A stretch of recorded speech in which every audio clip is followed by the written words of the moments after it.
今年好多人暑假都唔敢去東京，今日就食碗拉麵解一解去唔到東京嘅情緒。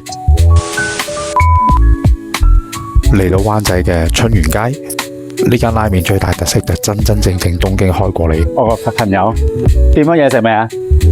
今日有幸見到日本師傅，就同佢握個手。こんにちは。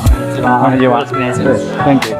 點解介紹呢間鋪頭？因為佢哋個湯底用咗大量魚乾熬出嚟，所以個鮮味係零舍唔同，最後仲有少少柚子味去收味，所以好高層次。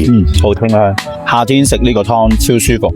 呢間拉麵店另一個唔同嘅地方就係佢嘅慢煮雞胸肉係厚切，同埋叉燒都係厚切。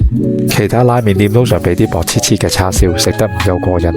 非常健康，好腍，一啲都唔鹹。呢個炸八爪魚球又係必點嘅，非常好食。幾香喎！我朋友就食過煎麵，如何啊？幾香啊！好彩朋友一早嚟霸位，如果唔係全院滿座。呢度個拉麵太好食啦，我哋忍唔住 encore 多一碗一齊 share。就可以嚟呢度食拉麵，非常好食。拜拜。